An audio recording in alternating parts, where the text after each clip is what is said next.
Welcome to the Coop Tank. I'm your host, Steve Cooper, coming to you from SuiteRecording in beautiful Mount Laurel, New Jersey. I'm here with my producer, Joe Gangemi. And Joe, you gave me this thing. Well, is this a keychain for me? What is this, Joe? No, Coop, that's much more than a keychain. That is one of our Contap devices. And basically what it is the most innovative and useful, practical networking tool on the market. It's much more than a digital business card, but it uses the same technology. It's called NFC, and basically it allows you to tap your smartphone on that key fob or on a wristband, a table stand, lots of different products, and it brings you straight to a profile that allows you to share just about anything that matters to you and your business in a tap. So you can share contact information, websites, podcasts, content, lots of different things. There's a lot to it. The best way to learn more is to contact me, Joe Gangemi, on LinkedIn, or go to contap.com, CONNTAP. Okay, I'm not giving you this back, just so you know I'm keeping this. Hey, it's yours, Coop. All right, cool. Now tell us a little more about SuiteRecording. Yeah, thanks, Coop. So SuiteRecording is a content and podcast studio here in Mount Laurel, New Jersey, where we help brands and businesses to leverage the power of video and audio content, particularly podcasts and YouTube, and of course, social media content. Podcasting is a great tool, of course, for generating a lot of marketing material for yourself, but it's also great for business development too, just like the way Coop uses it to strengthen connections, meet new people, and create content and have a lot of fun in the process. So we do all kinds of things here, recording, production, publication, all that. So you can contact me for that as well. Contact us anytime at hello@suiterecording.com or visit us on the web at suiterecording.com. That's SUITE. Take it away, Coop. All right, we have a great show today. Three people that I've known for a while, actually. I think, well, two of them I met during the pandemic, I believe. I know them on the internet before I knew them in person. And my first guest from AssuredPartners, it's Allison Farcus. How you doing today, Allison?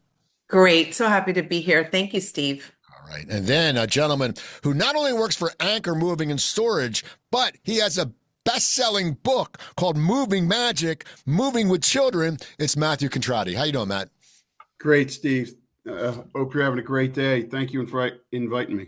All right. And then someone who gave me a writing break, actually. I got to write on her old paper. I had my mug right up there in the Hamilton Gazette once a month with my interviews from Cooper Talk from Food Export, Midwest and Northeast. It's Gina Donio. How you doing, Gina? Good to see you, Steve. Thanks for having me. All right. So, Alice, we'll start with you. Tell us a little about AssuredPartners and what you do for them. Sure. Okay. Thank you. So AssuredPartners is a national insurance broker. We can help businesses with employee benefits from 5 people to 5,000 people.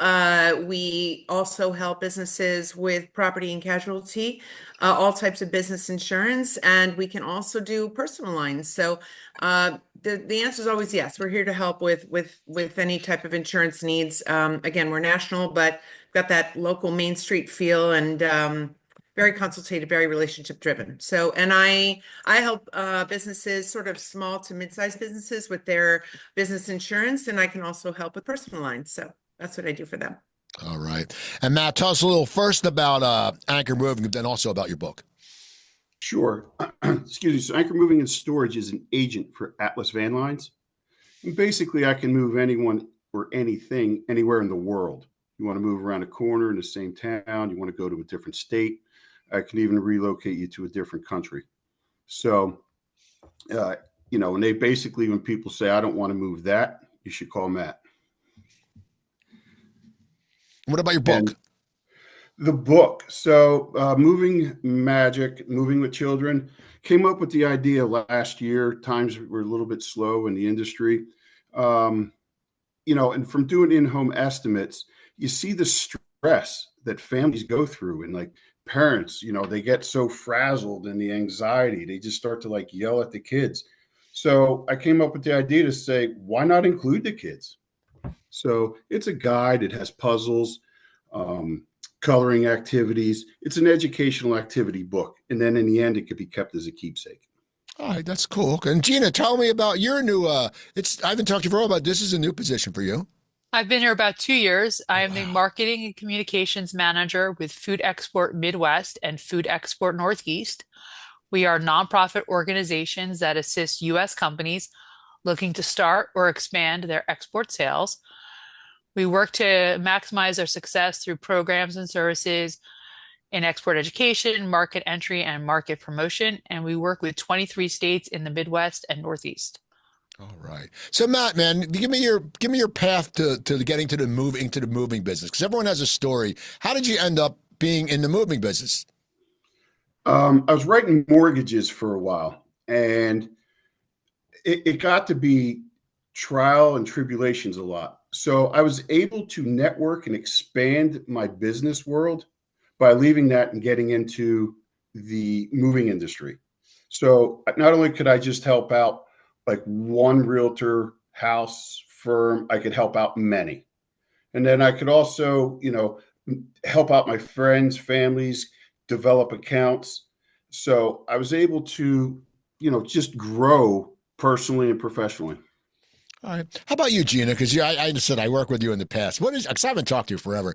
What It's been was a your while. path? What was it? Because you went from the Gazette. What is your path to where you are today? No, we started the newspaper when I was still in college in 1997. And it was a summer job that lasted me for 26 years. And I loved every minute of it. Then we sold the business in 2022. I remained with the company for 9 months. I was the editor-in-chief. I was also the director of marketing communications because we ran a boutique ad agency on the side for small businesses, helping them with their social media and their communication needs, their merchandise needs, things like that. But at the same time, when I was with the newspaper, I was also working extensively in the nonprofit world. I was a past president of our Main Street organization, and I served on a lot of different foundations and boards. So I had that nonprofit experience. When it was time for me to transition from the Gazette to something new, I found a great position within food export. We help small and medium suppliers who export their food and agricultural products. So it was a space I understood because living in Hamilton, it's very agricultural based. We love our blueberries. And so I had that familiarity. So that was very helpful. And I fit right in, really developed a great team over at Food Expert with the marketing communications. We've been really successful. We've done a lot of new initiatives in the 2 years that I've been there. And I've learned so much about international markets with regards to food. It's been a real trip. That's awesome. It's funny, when I moved back from LA, man, I was going through Hamilton blueberries. I swear, like a pint a day. It was like I was like a drug addict, man. I needed my fix. I was like, because they were so good. I just kept eating them. I would go to, and if they're on sale for like $1, I'd buy like 6 of them. Be like, I'm set for the week. So I'm always happy to supply you, Steve. Just give me a call. all right. Allison, I'm gonna take you up on that. Allison, I've known you from cooking and everything. You've done a lot of stuff. You wear a lot of hats. Tell me how you ended up at where you are now as AssuredPartners. Okay, sure. Can I hop onto that blueberry train though? Because nothing gets me more upset than buying blueberries and then they're mushy. It's disappointing. I mean, there's a big difference between just one that pops in your mouth. It's a little tangy, tarty. So yeah, don't mean to move backwards, but I'd love to be a part of that. Anyway, Anytime. yeah. So, yes, it's been an interesting journey. Lived in 3 states from Miami originally, lived in New Jersey for 5 years. Now we live in PA. And I was in the financial services industry. I was a financial advisor for 15 years at Morgan Stanley. But when we moved up here to the Northeast, it was for a career opportunity for my husband, and I was no longer doing that. So initially, I got into, I met the Dunnick family, and I started working for them, which is a private networking group, and it expanded my network, which I really needed because we didn't know anyone here. So that was a great way for me to just develop relationships with so many people. And I did a few things. I did revive a business that I had, which was a culinary business called Sauté and Soirée, which has nothing to do with insurance. And I did that, and I love that. But it was, to be totally frank, it was really more like side hustle money. I wore all the hats and I just couldn't really scale it. And I couldn't really wrap my head around that. So I still cook and entertain, and people know me for all of that. But I was looking for something more. And really through my network, when I was looking for something, I'd sat down with someone involved with that private networking group. And they said, well, what do you do? And I said, well, I do this, but I'm sort of looking for a full-time job. And he said, well, you just pulled up a chair here, like, your family, you're very outgoing, and what are you looking for? And I said, business development, sales, and he said, have you ever thought about insurance? And the answer was no, truly. But I was unfamiliar with the insurance brokerage landscape in that world, which is very different than me getting my auto policy and opening that up. So I was curious and eager to learn about something I knew nothing about. And yeah, that's the story of how I got to where I am right now. That's awesome. So I've known all of you for a while, and we talk to people, and we always, I always ask people, I'd see what they're about. So if someone asked you, and we're going to start with you, Gina, what is a characteristic or a trait? Like for me, people say I'm funny, and they say I have credibility, and that means a lot to me, because they know I'm not full of shit. If I say I'm going to do this, or I know this people, I'm not like making up. Oh yeah, But what's a characteristic that you're proud of that you have? Like, what's one trait where you want people? If people say, "Hey man, do you know Gina? She's really," what is something that you know they're going to say about you, and you're glad that you have that quality? I would say it's leadership, having strong leadership skills and being able to develop high performing teams, finding that balance between being a leader, being compassionate, and still getting the job done. I think we tend to forget that our colleagues are human beings. We just are so focused on a task that we just want that done. But there's other things that make up a person besides their job. And I really work to recognize that and to empower my teams to be successful and give them the space to try things. You really only learn through your mistakes, and sometimes people will call those failures. I don't. I just think it's a learning opportunity. So you try something, especially in marketing and communications. You try something, you try a new outreach method on social media, maybe it doesn't work, but at least now you know and you have actual evidence that it didn't work. And I like to give my teams the ability to try stuff and see what works. And that's been really successful for me. And any success that I've had in business is because of the people that I work with and the teams that I've helped develop. Okay, and it's true you do learn from mistakes. I mean, because I remember that's why my now marriage is so good. Because my first marriage was so awful that I learned not to marry the devil's spawn, and so it's worked good for me. So, Allison, what's something that people say about you that you like when they say they say about you and it makes you happy? So initially I'd go with outgoing, but it sounds a little boring. I'm going to say interested, because I'm legitimately, like when you said, what's your story? Not to bring up a movie, at the end of the movie, Pretty Woman, at the very end, before they rolled credits, there was a gentleman walking down the street saying, what's your story? And that's me. I am so interested in people's stories and where they came from and their challenges. You meet someone and there's a book behind them. And I love to learn that. I love to learn, what is your story? Where are you from? Were you in the military? How many kids do you have? Did you move 9 times? And Love that that. is interesting to me. And then through learning about people's stories and their lives, it allows me to find ways to help them and connect dots. So I'd like to think that that's a word that people use to describe me, interested. Okay, how about you, Matt? Couple things. Really, mostly it's honesty. I'll use the term in the industry. I would rather let you down, I'm sorry, I'd rather turn your move down than let you down, because I believe in outcome. All right. I want everyone's move, whether it's a 1-bedroom apartment or a 9-bed bathroom home, to go as it should. Okay. Like I said, I'm outcome driven, and I own my own work. I like to be patted on the back. I love it. But when I mess up, I own it. Okay. Because like everybody else has said, it's the only way you're going to grow. Or how did this happen? So, mistakes or things that go wrong, as long as I learn from it so it doesn't happen again, it's still a positive outcome. Okay. So we got to, say what's good about you. So what is something, we'll start with you, Allison. What is something you can improve on? Like mine, I am the worst procrastinator. I was just talking about this with people today. I've seen movies that I had the idea for the script 12 years ago. I never sat my ass down in a seat and wrote it. And I'm like, man, I should have written that. So I'm a procrastinator. What's something, Allison, that you need to improve on?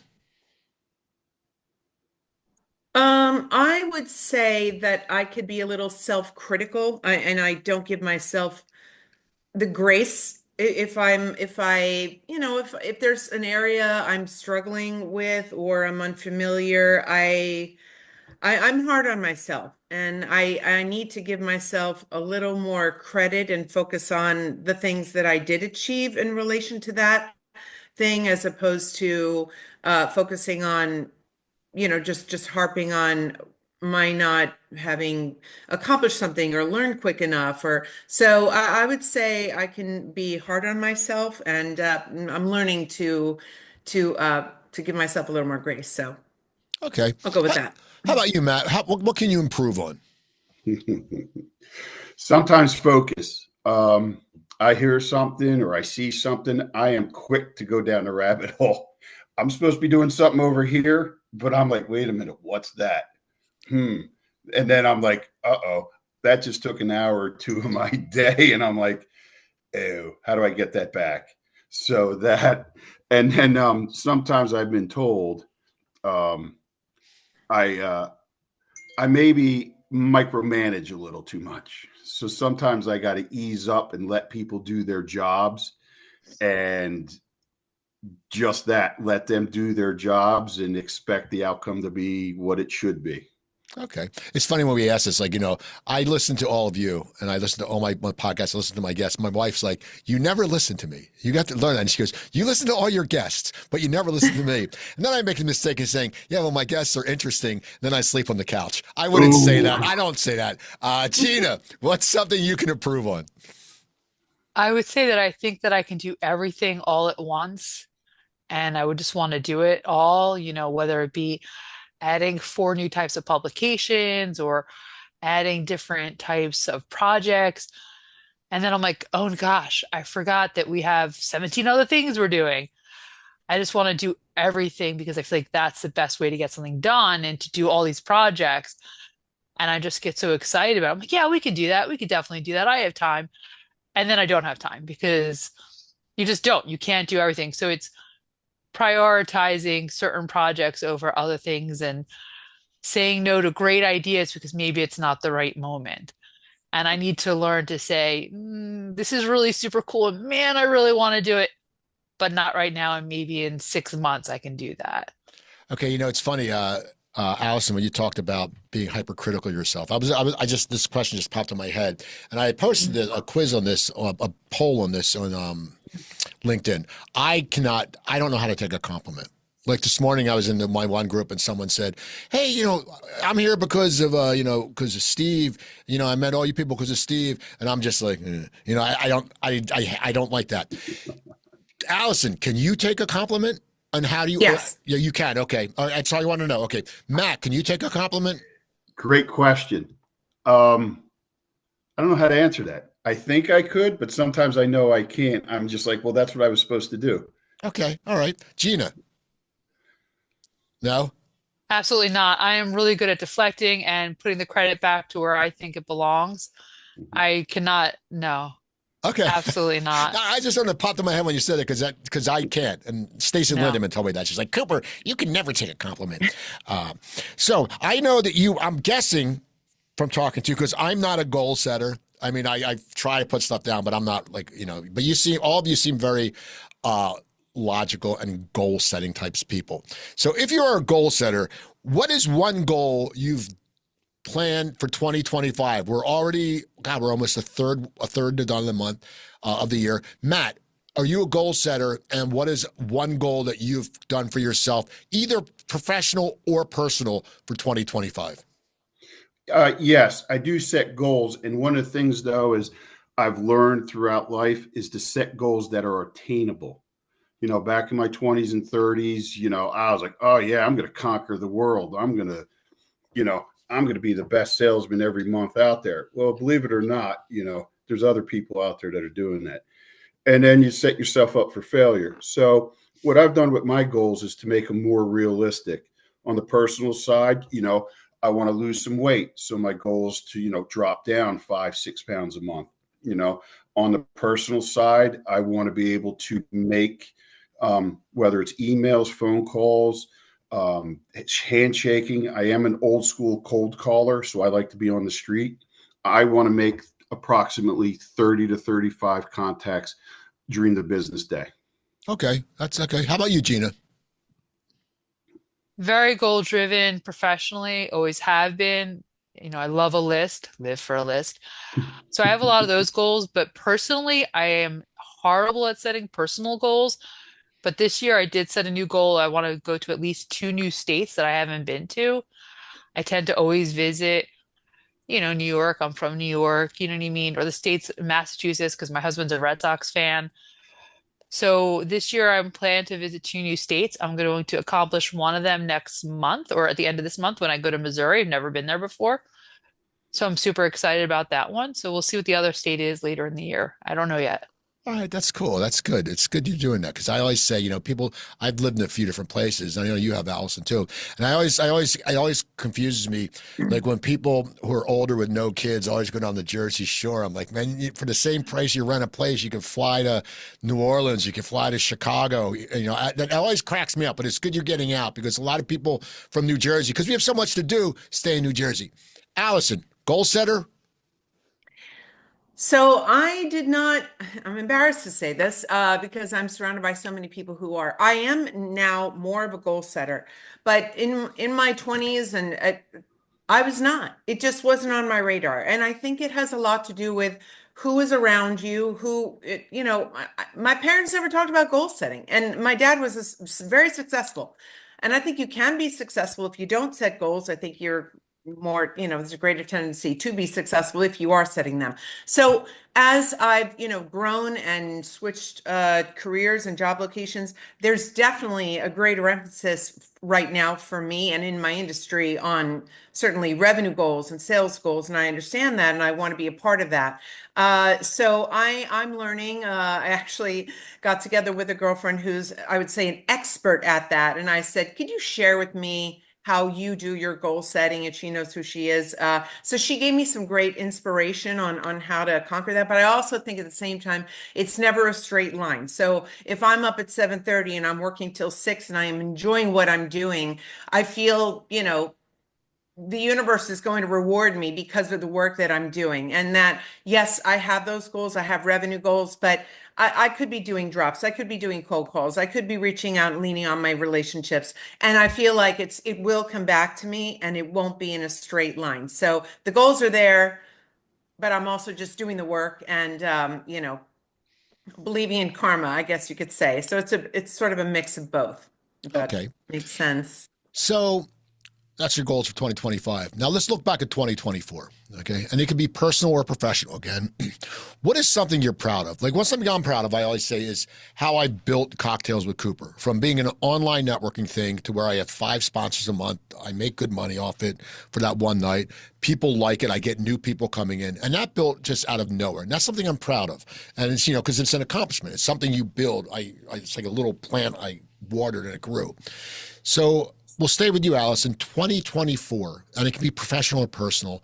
What is an accomplishment you're proud of from last year? Yeah, so that's a great question, and I'm proud of the previous business that I built. I sort of planted those seeds and did a little of that in Miami, where I'm from. The business is called Saute and Soiree, and I decided to give it a shot up here. It was about 2.5 years. I was not doing it during COVID, which is unfortunate because it would have been great, the virtual, but I'm really proud of what I accomplished. I'm proud of my, 15 5-star reviews. I'm proud of the testimonials, and it's so fulfilling to hear people say, I loved that experience. It's so different. And I really got to know my team better. I had no idea what to expect. So that, if I make a difference in someone's life and people remember those experiences I created. So I'm super proud of that. And you, For you told me yeah. you told me to put cumin in my black beans, and I do that now.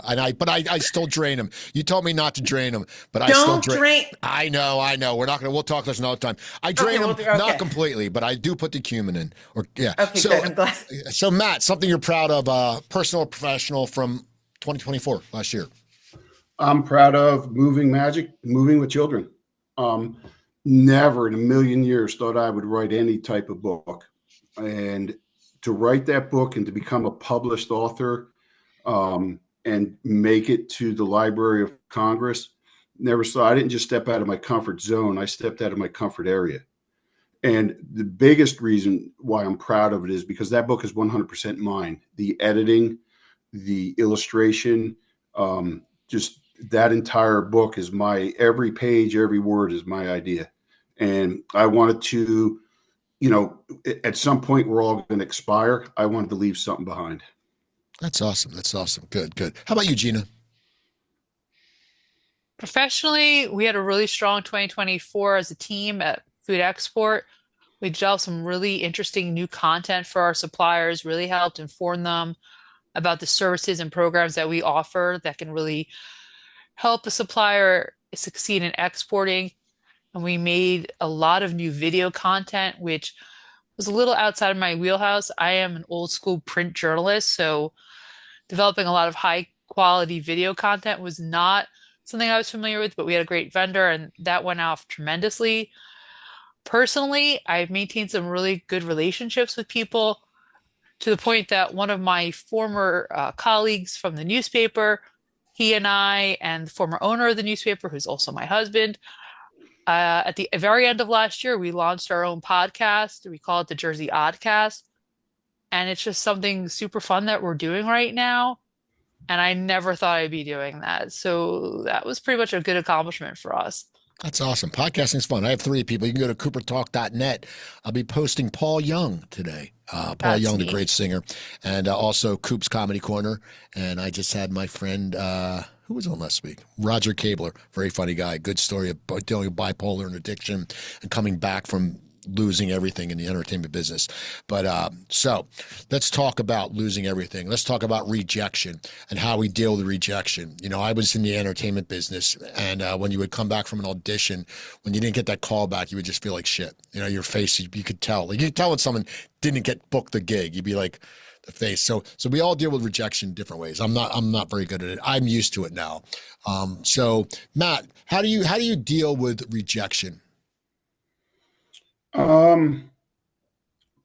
Honestly, I just deal with it. It became a part of my life. Back in my early 20s, I sold copiers and fax machines. Yes, we have something in common. And between the twinning and the drilling, and you were trained to overcome objections. And it just, the old 80-20 rule, it's going to happen with the rejections, So on the business side, you're like, it's part of the grind, part of the daily business. Don't take it personal. Move on to the next opportunity. Okay. How about you, Gina? How do you deal with rejection? I wish I could say I didn't take it hard. I still do, especially when it comes to developing personal relationships. It's always been important to me, having that connection, finding something in common with somebody. I think there's a lot of training that I've done over the years that I always think is going to set me up for success with anybody in the world. And when it doesn't happen because maybe we're just so different, there is no common ground, I get really bummed out by it. And that's surprising me because so far into my career, you should be used to hearing no. And I should be like, oh, that's okay. But I'm like, oh man, what didn't they like? How could I be better for them? And how could I get them to buy into what I'm working on or selling or whatever it is? And that is still hard, which is a little bit disappointing that it still like twinges me that I'm like, oh man, why didn't I make a relationship there? Even if it's just a professional one, Right. And it's just something you learn to deal with, and it's still hard, and I wish it wasn't. It really is. Okay. How about you, Allison? How do you deal with it?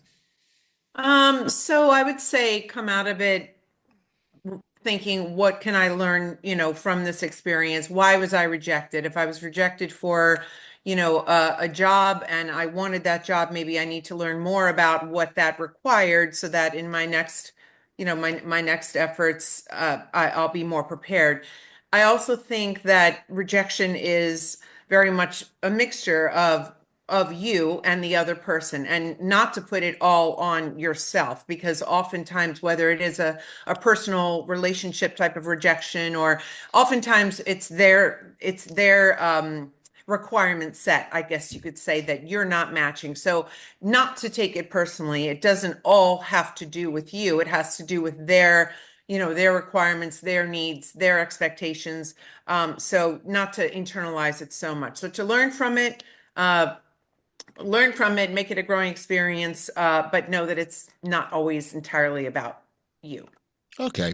So here's a question. And in the answer, you can't say anyone in your family. You can't say your husband. You can't say your mom. You can't say your dad. You can't say your brother, your aunt, grandmother, whatever. So I'm going to ask you someone, and this is in like the last 10 years. Okay. So we're not going to go back to high school and college, but someone in the last 10 years who has helped you become the person you are right now, someone who actually played a good role in developing you, that you look and you go, wow, I'm really glad that person came into my life. If you say Steve Cooper, it's okay. You're flattering. But now, Gina, someone in the last 5 or 10 years that they've played an important person to who you are today. Wow, that is a super tough question. Obviously, the answer is Steve Cooper. I think we all would agree with that one. How could it not be? Or Joanne. I'll take Joanne. Um, but for me, I'm going to say Laura England, who I work with right now. She's a chief communications officer at Food Export. She's my direct supervisor. The last 2 years have been a wonderful learning experience. She has taught me so much about agricultural trade, and that has been invaluable in the work that I'm doing. So I'm very appreciative for everything that she's taught me. She also has a different approach to writing and communications, and we balance each other out very well. So together we've become this excellent team when it comes to the marketing communications effort of our organizations. So I'm very appreciative to her for that and everything that she has taught me over the past 2 years. Okay. How about you, Allison? So I'm going to go with Ken Dunnick. And so Ken is the man behind Jersey Man and his daughters, and there are 4 of them. But Ken started Jersey Man, Philly Man magazine and the networking group Legacy Club. So I met Ken a year and a half after moving. I didn't know anyone really. It was funny. I was working at the Capitol Grill in Cherry Hill, and he pulled up. I didn't know him, and he's a very tall man. He played for the Eagles. 19 oh my God, don't kill me, 1970 tight end, right? Yeah. Was it 19? Yeah, okay. And anyway, so I said, who's that? He had a big thing, Jersey Man wrapped on his car. So I later on met him. I started working for him. So the reason why that was pivotal for me and why he just has had such an influence on my life, I so respect him on so many levels, as a dad, as a businessman, as a leader, as an intelligent, giving, generous, kind person. And I attribute my growth and all of my 99% of my network, my social and business network, to that job that I tied to him. So much has come from that role, and we have remained just, I mean, he's like a family member. When I see him, it's like a family member. So they embraced my family when we moved. We've had them over, for dinner, and so he's been pivotal in my life. Okay. And people, if you Google search Jersey Man magazine, Steve Cooper, from January 2024, there's a great article about me, and it's a picture of me and Stephen Van Zandt, and they did a nice little feature of me. So check that out. You'll learn a lot about me. Yeah, it's a great magazine. Okay, Matt, someone for you in the last 5-10 years, someone not your family, who's been important. His name's Al Antuzzi, mortgage guy. Important to me both personally and professionally, because whenever I'd fall down, he was more of a mentor to me. I'd like to say that. Whenever I fell down, meaning I didn't get the sale, or something didn't go right, he always was able to stop, like I said, lift me up, dust me off, and say, all right, let's talk about what happened. Let's talk about how you got there, what you could have done differently, and get back out there, kid. Like I said, just made me think outside the box and life and professionally. And that's what I think that's what a true mentor is. We have him in business, we have him personally, but he was a good mix. I got to know his family got to know me. And, it was just a very good individual to get back out there. Okay. So we all have a lot of stuff going on in our lives, and there's so much stuff between, internet and movies and TV and friends. And, it's hard to stay focused sometimes.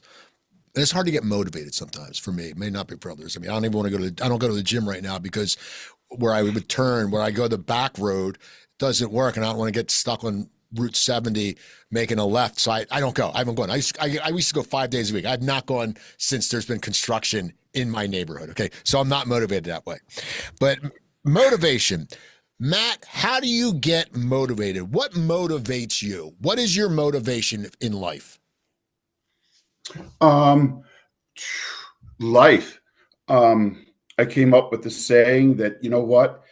Life is like driving a car. You have to look out the windshield. You got to kick that rear view mirror off your windshield, because who cares where you were? It's about where you're going. And tomorrow's coming, whether you like it or not. So you have two options: do nothing or go do something. I want to go do something, whether it's giving some advice to somebody, helping out my kids, maybe getting that sale. And it's not always just about the sale. I become friends with a lot of my clients. Maybe they have something going on at their workplace. So, if I could just be productive for myself and the people around me, it's a win. Okay. Allison, how about you? What motivates you? Uh, my family motivates me. My friends motivate me. So what is the driver, or what is the end goal? Like, What motivates you? Like, a lot of young people, like the 22-year-olds, what motivates me? Money. That's what motivates them. They say that. I tell them. But what motivates you in life? Like, what makes you want to get up in the morning? What motivates you? You get up in the morning and you're like, man, this shit's pretty good. yeah, I would just say personal and professional reward. I mean, I'm looking, I wake up in the morning and I try to give enough time to, set up my day, and I just feel I, I'm trying to think. My brain is going all over the place right now. I'm sorry. What's the word I'm looking for? Just feeling good at the end of the day, and the hope to feel like I've accomplished something at the end of the day is what motivates me to do good. So whatever it is that's going to be, it's just it's hoping that at the end of the day I can say that was a great day. So is that a motivator? I don't know. Sorry, I'm kind of fumbling there. That's all right. It's a motivator. Like, I'm motivated because today, well, this will air after it's National Pie Day, and I'm getting a 7-Eleven pizza for $3.14, and I'm motivated because I'm getting a good deal. The pizza may suck, but I'm getting a good deal. Yeah. Gina, what motivates you? I try to live by the motto that you leave the world a little bit better than you found it. I do a lot of nonprofit work. I believe in the organizations that I belong to. That's really important to me, is to leave that mark, however small it is that something I did made something better for somebody else. And that to me is a great motivation. I'm not particularly motivated by titles or, prestige or things like that. I'm not someone to take credit. I often give credit. So it's like, okay, this is a little bit better. I was with Main Street Hamilton for almost 15 years, 14, I think, years exactly. And that was very rewarding to see our downtown go from 70% vacancy to almost a waiting list. And we had millions of dollars of reinvestment and so many new businesses and new family friendly events. And to me, those 14, 15 years that I spent with Main Street were very rewarding. And that's what gets me out of bed in the morning, is to just make the world around me a little bit better. I'm not going to change the whole world, but just my tiny little corner of where I am. And you know, Hamilton people has like the best Mexican food. Seriously, like that, the best. We Like do. you're the best in New Jersey. And I'm And telling you that. cannoli, Steve. I know you love a Yeah, good I cannoli. know. I'm anti. Well, no, I'm anti. Just people. Gina and me. I used to crack up because I'm not. I'm married to an Italian woman, and I'm not anti cannoli. I just think cannolis are overrated. I think they're just people give them too much.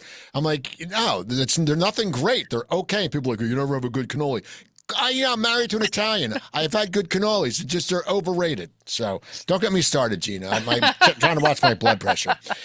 So I'm not a big business book reader. And if you aren't, that's fine. And if you are, you are. And if you're a motivational book reader, that's fine. You know, the self-help stuff.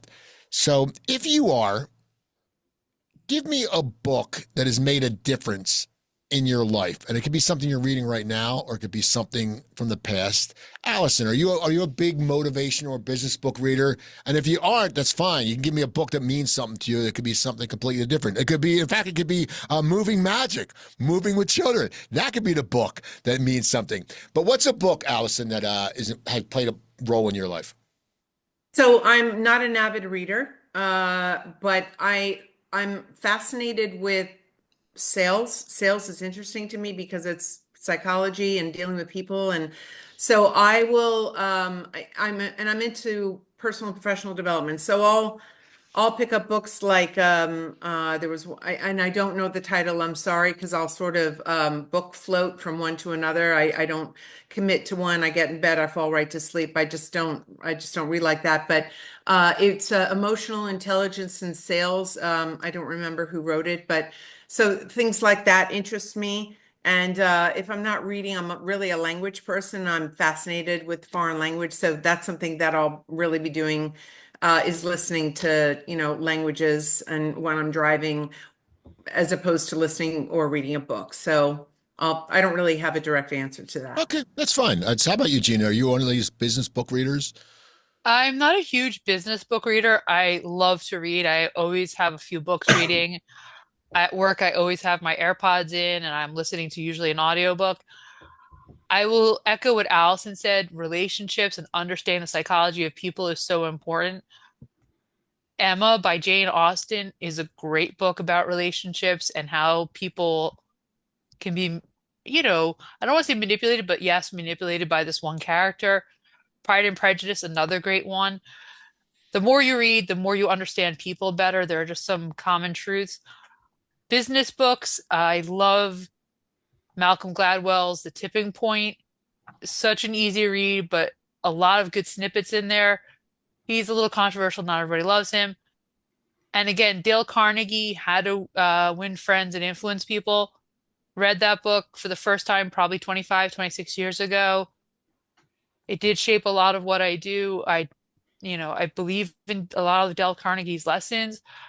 A person's name is so important. It's the most important thing about them. You need to remember people's names. And I'm always frustrated in business when people don't remember someone that they've met 3, 4 times. And look, I've had facial blindness too. There's one person I could think of. I never remember who they are. And it drives me absolutely nuts because I know them and I just don't remember their name. And I do feel like sometimes like, okay, that's a failure because Dale Carnegie said. So yeah, those three would be my top 3 books for understanding business and people. Okay. How about you, Matt? Well, naturally, Moving Magic, Moving with Children, phenomenal book, award winning. But no, not a very big book person. One book I did read that, Raving Fans. I don't know who the author was. It's upstairs. Every once in a while, I go back to it. It makes me think as a salesperson. So that's a book that I felt was pretty strong. One of the few that I read. Before books, I read a lot of magazines. All right. I used to read the Sears catalog. You get remember the Sears catalog? You get like all the NFL stuff, and I'd be all happy at Christmas. I'd be like, I want this and this. And you go to the catalog, and I'd have a Christmas list like of 400 things. And my parents are like, okay, you're not getting 400 things. I'm like, oh, you guys suck. I would say that to my parents. But so we all know each other from networking. Networking is such a big thing now. And, we go out and we make contacts and we get people, and you're all seeing the people who are happy when you refer someone. And it's a great feeling when you find out that you've connected two people and someone, you told them about this plumber and the plumber did a great job, and they call you, you're like, oh my God, Kyle was great. This plumber, he came in and did everything. But we also get it when we refer someone and we bought the magic, man, and they suck. And we refer them and they go, and then the person goes, what the hell is wrong with you? Why'd you refer this guy? So, Matt, for you to refer somebody, okay, to a friend or a family member, for you, or a business colleague that you really respect, what qualities does a person have to have for you to refer them and feel comfortable doing it? That I know they're going to do what they say they're going to do. Don't overpromise and underdeliver.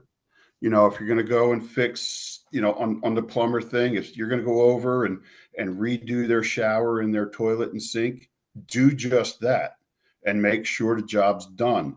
Don't come out with excuses, and just know that people are honor and they have integrity and they do good work. A car salesman, if I'm going to refer somebody over, I know they're going to get a great price. The people don't have to sit there and play the old, I'm going to go to my manager trick. They know that if they get a referral from me, that person's a serious buyer and they're looking to spend some money. And then on the flip side, okay, that customer knows that I probably had interaction with them and they do good work. Okay. How about you, Allison? Integrity was the one word that just popped into my head, because it's like the umbrella of so many things. It's honesty. It's performing the actual good work. It's ensuring that they were satisfied. It's showing gratitude. It's just integrity. If I'm going to refer someone who has integrity, I'm not going to worry about it. Yeah. So that's a big thing for me. Okay. How about you, Gina? Absolutely agree with integrity. I think that is so essential when you're dealing with somebody, and that you're going to refer and put your own name on it and say, yes, I recommended this person. So you want to make sure you're referring somebody who has integrity and somebody who's responsive. There's nothing worse than reaching out to somebody and then not hearing back from them. And you want to go back to the person who said, oh, contact so-and-so. And you're like, why did you tell me that? I emailed twice. I haven't heard anything. It's been 2, 3, 4 weeks. So I think that's too, like responsiveness, within normal parameters. I think that's essential too, in addition to integrity. Okay. Well, Gina, I have a question for you. Why should I refer you to somebody? I'm funny. No, integrity, honesty, and I deliver. If I say I'm going to do something, I always do it. No matter what it is. If I put my name on it, that is what it is. I think for so long working in journalism, my word was everything, whether I could keep a secret, keep something off the record, keep something confidential. If people did not believe that I could do that, they would never trust me with information. So Okay. my whole reputation has been built on that for the last, I don't know, 28 years. So my word is good. Okay. How about you, Allison? Why should I refer you? I'm someone who wants insurance. Why am I referring them to you? Yeah, same thing. So what I look for in people is what is sort of a reflection in what's important to me about myself, which is that I feel I have integrity. So clear communication, responsiveness, gratitude, honesty. If I can't do the thing, then I'm going to find someone who can. I'm not going to pretend to be something that I'm not. Humility, just being honest with people. So, but I definitely think integrity, professionalism, and that I'm likable and people want to do business with me because I'm going to do right by them. Okay. That's good. Yeah. I would like them to say, I'd like people to do business because I'm a curmudgeon. That'd be good. Like, I'll go to work with Steve because he's a curmudgeon. Matt, why am I referring you? There's a lot of moving companies. There's a bunch of them. Why am I saying, hey, you're moving, you got to hit up Matt? Well, that's on the professional side. I'd like to think that when you're referring me, you have confidence in me. The job's going to get done. There's going to be a great outcome. That's what we all want. You want to be able to get that feedback that says, yo, Steve, thanks, man. That guy in that company rocked it out. They did everything they said they were going to do. And then what that does, that builds confidence with you as the referring individuals. Because what I want to do and the way I grow professionally is if you continue to give me more referrals. Okay, that's good enough. And they could rock on down to Electric Avenue. That's what they Yeah. can do. Yeah. Okay, it's a two-parter. They could be the same answer. I always ask this question, and it's in what you think. It's your perception. It's what is happiness, what is success. There's no right or wrong answer. I think they're two completely different things. I mean, I think, there's people who are successful who aren't happy. You can think, I get the answers people say, we think they're the same thing. It's fine. So Allison, to you, at this point in your life, what is happiness and what is success? Success is knowing that I did a job or did something to the best of my ability and I delivered. That's success. I mean, I could measure it monetarily, but it's knowing I was charged with a job, something to do. I gave it my 100% and seeing the outcome of that. And hopefully it was a good outcome. And so that's the way I measure. That's success to me, is knowing that I gave it my all and I provided, I delivered results, whether they came from me or someone else. So, and just happiness is a state of mind. It's just a joyful state of mind. It's just a joyful state of mind. Whatever I can do to increase the quality of my life every day and feel good about myself and focus on the good stuff, and be grateful. Gratitude to me is a great lender of happiness. So I wake up every day, I count my blessings, and being grateful for what I have. It's a large part of my feeling happy. So. Okay. How about you, Matt? Success, happiness. Success is, for me, a great outcome when you plan your work and then you work your plan. Okay. Happiness for me, as I'm getting older, is watching the values and the morals that I instilled into my kids and watching them grow as, they're in their mid-20s. There's, one flew the coop, and just want to make sure that they're doing what they're doing and watching them start their lives.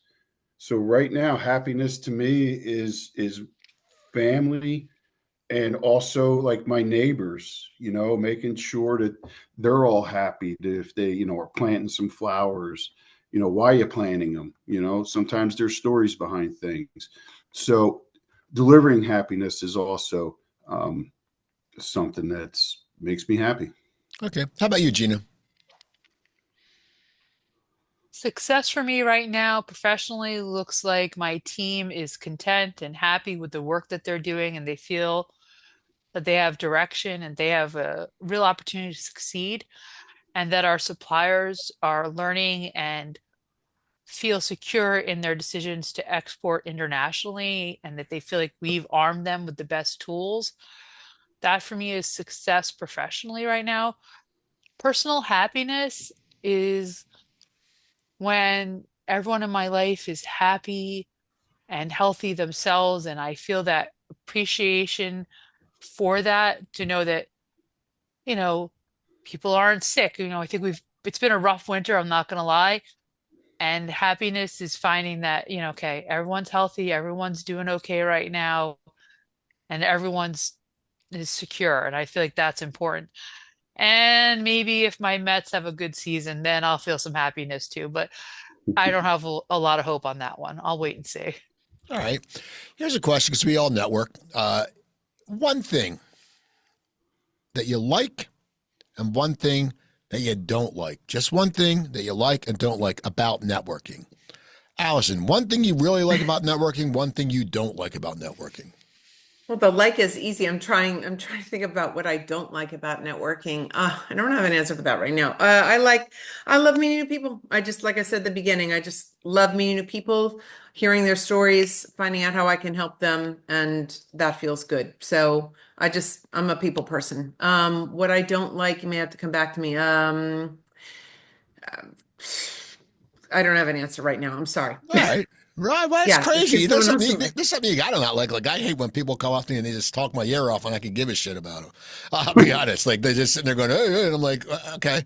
Or they're trying to impress me. Why? Just talk. I get that at my event. People come up and I introduce people. I say, oh, I'm Steve, And I had this one guy. I'm like, hey, Steve. He's like, he blew me off. An hour later, oh, I didn't know you were Cooper. Yeah, it's my event. I just greet everyone. And I was like, I don't want to come to my event again. But Matt keeps coming back. No. I love it. Matt, one thing you like about networking and one thing you don't like.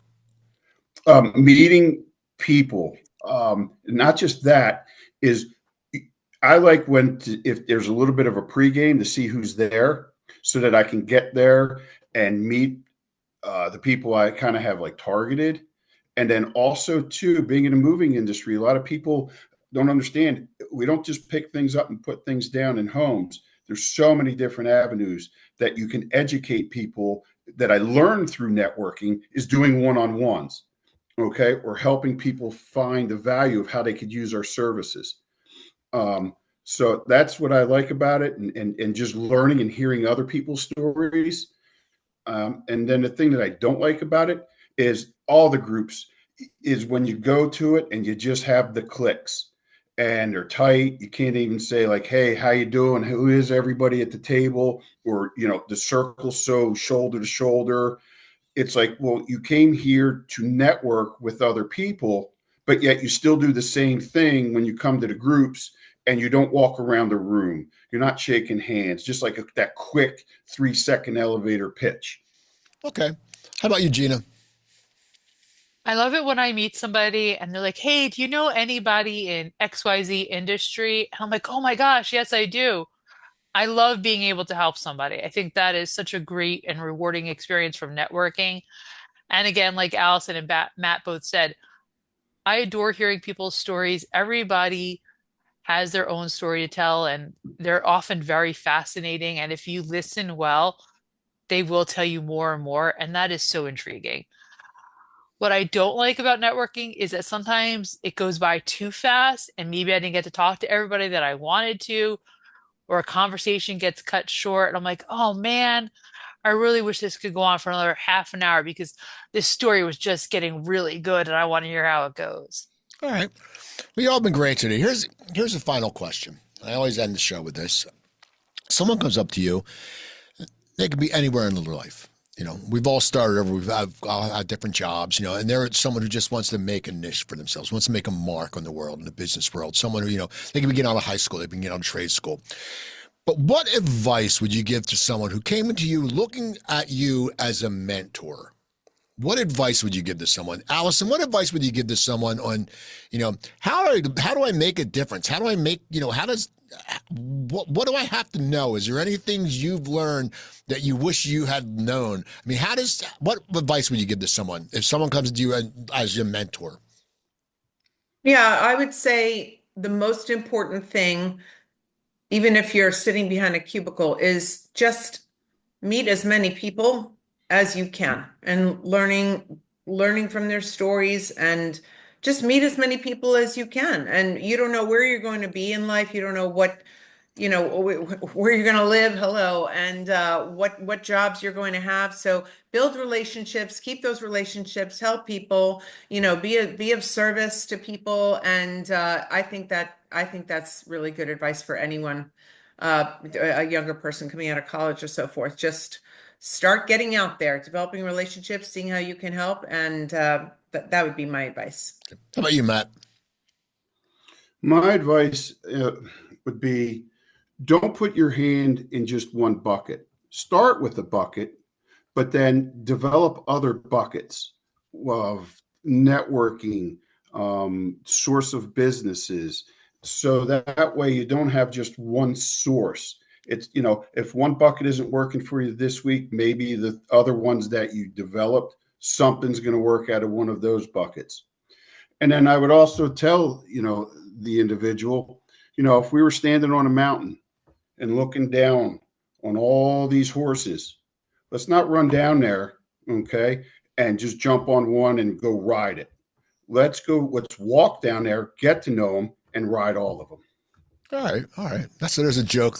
There's a joke that goes like that too, and it's got a sexual innuendo in it, but I won't say the joke. I'll tell you next time I see him. Matt. No, it's an old school joke. It's about it. Anyway. Gina, what advice would you give? Be patient, take the risks when you're younger, and say yes to as many opportunities as you can. I think that's really important. I think that when we're in our early 20s, when we're just getting started, like, oh man, I have all the ideas in the world and I could change them. Yes, you do. And be patient, you'll get there. And really build that strong foundation. Try different things. I think there was this feeling at one point where you have to be in the same career forever. It's not the case anymore. So try the different things. Find what really motivates you and makes you happy in what you do. I have a degree in finance. I worked in journalism for 25 years, 26 years. Now I really work strongly in marketing communications. You don't know where life is going to take you. So say yes to the opportunities. And always, if you can, please volunteer within your communities. You're really going to meet some awesome people that way. And you never know what life will hand you at one of those events or community meetings. There's so many good people in your town, so you just need to meet them. All right. Well, this has been great today. People, how can Allison, how can people get in touch with you? Sure. Well, a quick way without giving someone an email is find me on LinkedIn. You go to contact information and it's all there. So I am at AssuredPartners. I can share my number here, but it's by going on LinkedIn, and if you're all there, then Allison Farcus, and then you can contact me there by sending a message, or you can get my contact information, or there, and contact me that way. Matt, email. How can I get in touch with you? Basically directly 856-724-8144. The moving season's coming up. I am on LinkedIn. I am on X. I'm on Instagram. So it just pretty much, I'm very easy to find. Where can I find your book? You could find it on MatthewJContrady.com, Amazon, Barnes & Noble, Google, Apple. All right, cool. Good stuff. Gina, how can people get in touch with you? LinkedIn is probably the best. Gina Donio on LinkedIn. Also, my information is on the Food Export website. And if people want to listen to the Jersey Oddcast podcast, Apple Podcasts, Spotify, YouTube, all that good stuff. And my Instagram is Fenway Donio because, like I said, I'm married to a Red Sox fan and he named our dog. All right. Well, people, go check them out if you need your services. You can email me at thecooptank@yahoo.com. The next Cocktails with Cooper is April 2nd at Splits Bar and Grill. I will be performing at Soundplex Studios, myself and Paul Lyons, on Wednesday, April 9th on Comedy Corks and Connections. It's always a great show. There's some networking, there's some wine tasting, and we have great. Paul just did a dry bar comedy special. And also April 26th, I'll be at Tony Roney's down there on Maple Shade. Dave Evans is a great comedy night. I'll be there with Coleman Green. I think there's a few other comics going on before us. So go check that out. Also, if you want some content, come into the studio. I will interview you, and Joe will record it and produce it. I've interviewed David Duchovny, Ed Asner, Steven Van Zandt, and I can interview you too. That'd look really cool. Joe does a great job producing it. So if you're interested, hit me up. Also, Joe and Jimmy, give people info about this, the Contap. The Contap. What's the wrong way? Tell them about the Contap before we go. Thanks, Coop. Yeah, man, Contap is the future of networking. It's the future of just making things super easy, right? Like pretty much whenever you're in a situation where you want to share a website or pretty much anything online with anybody, it just makes it easier than ever because it's pretty much like a QR code on steroids. You just tap your phone, it brings them right there. There's a ton of features that I don't have time to tell everybody about, but I'd love to tell you more about it. Connect with me on LinkedIn, Joe Gangemi, or check out contap.com, CONNTAP. Thanks, Coop. And don't forget, people, all your podcasting needs, please check out SuiteRecording. Hello at SuiteRecording.com. Anyway, you have a great weekend. I'm Steve Cooper. Thanks for watching or listening or whatever you're doing. Tell your friends, go to YouTube and to subscribe and like the show and make comments. You all have a great weekend.